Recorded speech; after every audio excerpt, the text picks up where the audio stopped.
રાજકોટમાં ગઈકાલે બનેલી ઘટનાને લઈને સરકાર જાગી છે, સ્થાનિક પ્રશાસન પણ જાગ્યું છે. કહી શકાય કે રાજકોટની ઘટના પછી ભાવનગરનું તંત્ર પણ સફાળું જાગ્યું છે.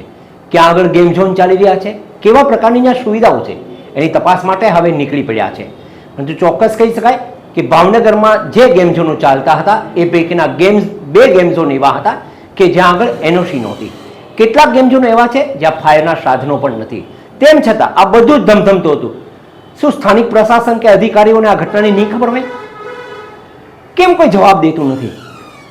સામાન્ય અને નિર્દોષ માનવીઓના જાન જઈ રહ્યા છે અને જ્યારે ઘટના બને ત્યારે જ એની તપાસ કરવામાં આવે છે.